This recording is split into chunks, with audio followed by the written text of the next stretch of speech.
印度海军4艘军舰在南海和西太平洋要搞远洋部署。对待印度海军，中国海军的接待标准给多高才算适度？各位网友，大家好，我是刘小飞。美国有线电视新闻网，就是那个 CNN 啊，8月3日称，印度海军将派几艘军舰到中国周边转一圈，分别是兰维杰1号导弹驱逐舰，那个是前苏联卡辛级的老东西，改装了一下，还有史瓦里克号导弹护卫舰、卡德马特号反潜护卫舰、克拉号轻型导弹护卫舰，这么4艘船要在南海和西太平洋地区呢执行为期2个月的远洋部署。反正呢，最近我们也看到了前后这段时间里边，在南海溜达的各国军舰呢不少。不过这些军舰呢来自不同国家，这些国家呢对中国态度不一样，我们给的待遇肯定也就不同。以后呢，我们可以把进入南海的各国军舰呢按照2种情况进行一个区别对待。如果有人说我们双标，那也行，我们双标就双标了。比如说日本、澳大利亚、美国这几个国家对中国目前是有明显敌意的，比如美国动不动就要挑战西沙领海基线的划分方式，然后后2个呢，日本、澳大利亚呢，就算没有侵入中国领海或者是闯台湾海峡的企图，那也是一个养不熟的关系。所以这几个国家过来了，我们叫千里防贼。当然了，我们千里防贼的时候，千万不能在国际水域里边有主动的攻击性的动作。但是海军、海警的跟踪监控，或者是当作目标进行模拟演习都可以有。反正只要我们不先用火控雷达进行照射，对方也就不能说我们挑衅或者进攻。而对于别的国家呢，就需要一个另外的态度。比如说法国海军、德国海军也都来过，并且先后表示过，经过南海期间想跟中国海军进行一些友好的互动。那么有这个意愿就是好事儿，不管是不是能搞演习或者访问，面对这种情况，我们可以公开的高调表示尊重对方的合法通行权，也欢迎和期待进行这种友好交流或者是互访。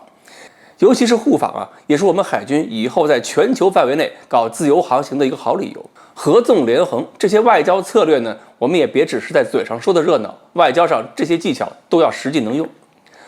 前一段时间呢，有些媒体为了煽动一些情绪挣眼球，把任何国家的航行，甚至是国际水域的合法航行，都说成挑衅和入侵，这根本上就是帮助美国打中国的脸。对这种媒体，大家一定要小心了。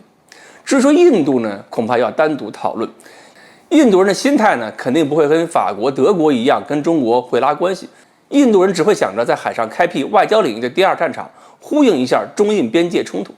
但是呢，印度海军这几艘船的实力啊，放在南海真让人哭笑不得。你说它水平不行吧，好歹还是4艘。你让英国海军一口气拿出4艘船来一趟亚太，英国还真很艰难。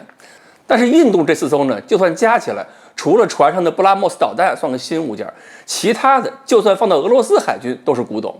所以呢，印度这些东西是威胁不够威胁，恶心足够恶心，等于是中国海军在南海面对的是4个态度恶劣的小老头。这小老头呢，你说是老人变坏了也没错，说是坏人变老了也还行。这一点呢，倒是印度也有自知之明，所以呢，只是在外交领域展开一些行动，不敢在南海有实际动作，并且提前宣布了，印度海军通过南海的时候，绝对不会跟中国去寻求对抗，也不会靠近中国声称拥有主权的南海海域，从事任何所谓的航行自由。也就是说，中国说哪儿是中国主权，印度人碰都不敢碰。所以呢，关于印度，关于这4艘船到底怎么定位，就可以单独讨论。我觉得很多时候啊，对印度都可以单独算一类，既不算是美国、日本、澳大利亚这样的一种比较坚决的对手，也不算是法国、英国这样值得拉拢的对象。那么怎么对待这次印度的航行呢？我觉得可以把印度这个军舰当做一个海上景点，就像当年欧洲人去非洲看大象、看狮子、看原始部落。中国海军呢，可以组织一下围观印度军舰，看看印度装备，看看我们自己的船，就算是忆苦思甜了，当做党史教育的这种具体样式，我看也行。好，关于印度海军4艘老船到中国这个巡游，我们今天呢就聊到这里，欢迎大家继续关注我们的栏目，我们下期再说。